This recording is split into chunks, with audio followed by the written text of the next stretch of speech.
ভেতরের চারদিকটা বেশ গোছালো। কয়েক মাস আগে শেষ হয়েছে নির্মাণ কাজ। নির্ধারণ করা হয়েছিল উদ্বোধনের দিনক্ষণ, তবে একটি পক্ষের আইনি বাধায় চালু করা সম্ভব হয়নি শরীয়তপুরের নড়িয়ার আধুনিক ও আইসিইউ সুবিধা সম্বলিত 50 শয্যা উপজেলা স্বাস্থ্য কমপ্লেক্সটি। নতুন হাসপাতালটি চালু না হওয়ায় প্রায়ই উন্নত চিকিৎসার জন্য শহরে ছুটছেন সেবা প্রার্থীরা। এতে সময় অপচয়ের পাশাপাশি বেড়েছে ব্যয়ও। আধুনিক মানের হাসপাতালটি চালু না হওয়ার কারণে আমাদের ব্যাপক ভোগান্তি হচ্ছে।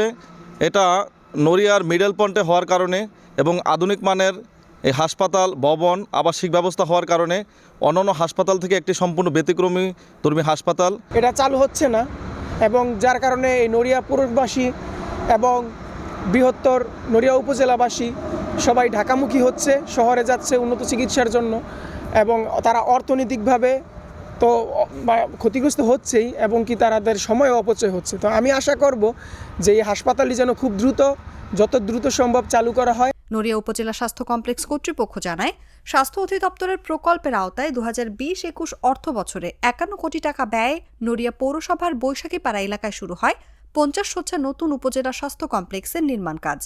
4 তলার হাসপাতালটির মূল ভবনের পাশাপাশি রয়েছে চিকিৎসক, নার্সদের জন্য কোয়ার্টার সহ আরও 5টি ভবন।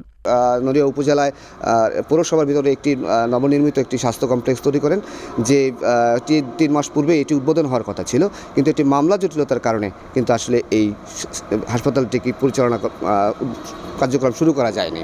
ফলে যে এখান থেকে যে রুগীরা আসলে সেবা নিতেন সেই রুগীগুলো কিন্তু সদর হাসপাতালতে ঝুঁকছেন এবং সদর হাসপাতালেই যে পরিমাণ স্বাস্থ্যসেবা নিশ্চিতের ক্ষেত্রে তাদের যে ক্যাপাসিটি রয়েছেন সেক্ষেত্রে তাদেরও কিন্তু আসলে চাপ বাড়ছে। ফলে কিন্তু টোটালি একটি নড়িয়া উপজেলার যে মানুষের যে স্বাস্থ্যসেবা এটি কিন্তু একটা ঝুঁকির মধ্যেই রয়েছে। তো যদি এই হাসপাতালটিকে উদ্বোধন করা যায় এবং এখানে কার্যক্রম শুরু করা যায় তাহলে নড়িয়া উপজেলার যে 4.5 লক্ষ মানুষের বসবাস তাদের স্বাস্থ্য সুরক্ষা নিশ্চিত করা যাবে। নতুন হাসপাতালটিতে রোগীদের জন্য আধুনিক চিকিৎসার সুযোগ সুবিধা সহ মুমূর্ষু রোগীদের জন্য রয়েছে 5টি নিবিড় পরিচর্যা কেন্দ্র। নির্মাণ শেষে উদ্বোধনের তারিখ ছিল গত 10 সেপ্টেম্বর। এখনও পাচ্ছি না, আমরা পাওয়ার চিন্তা ভাবনা ছিল কিন্তু সেই কাঙ্ক্ষিত আশার আমাদের পূর্ণ হয় নাই। এখানে 100 কোটি টাকার উপরে সরকার ইনভেস্ট করছে সেই স্বাস্থ্যসেবা পাওয়ার জন্য, কিন্তু সেই স্বাস্থ্যসেবাটা আমরা পাচ্ছি না। যদি হাসপাতালটা অতি দ্রুত উদ্বোধন হয় তাহলে আমরা যারা গরিব দুঃখী আছি আমরা সুস্বাস্থ্যসেবা পাবো আশা করি। তবে মুলফতগঞ্জ এলাকা থেকে পুরনো হাসপাতালের কার্যক্রম সরিয়ে নেওয়ায় বিপক্ষে আপত্তি জানিয়ে আদালতে দ্বারস্থ হয় স্থানীয় একটি পক্ষ। এতে আটকে যায় নতুন ভবন উদ্বোধনের কার্যক্রম। বর্তমানে আমরা ডাক্তার কোয়ার্টারে আমাদের কার্য পরিচালনা করতেছি।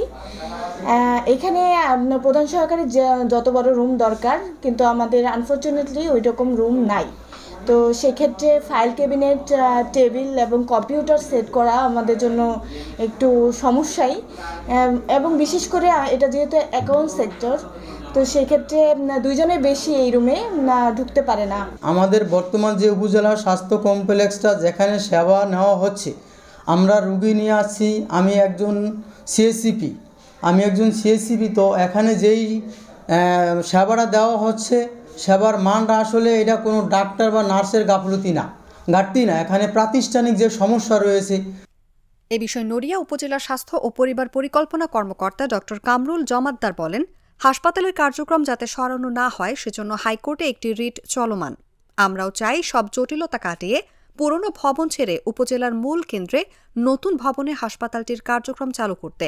18 সালে নদী ভাঙ্গনের পরে নদীর কবলে যখন হাসপাতালটা চলে যায় তারপর থেকে আমাদের এই এলাকার এমপি মহোদয়ের সহায়তায় এবং আমাদের স্বাস্থ্য মন্ত্রণালয়ের সহায়তায় নতুন ক্যাম্পাসের জায়গা অ্যাকোয়ার করা হয়।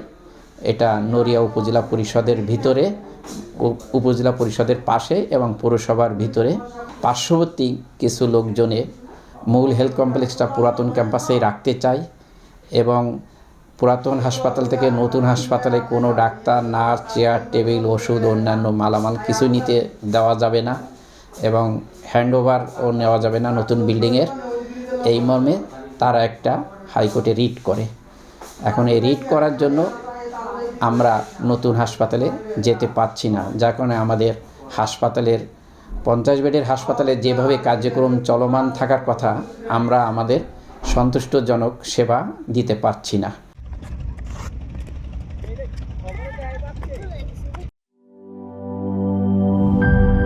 টাইলক্স, যার অ্যান্টিব্যাকটেরিয়াল এজেন্ট টয়লেটের কোনায় কোনায় পৌঁছে 99% জীবাণু ধ্বংস করে। টাইলক্স টয়লেট ক্লিনার, ক্লিন মানে টাইলক্স।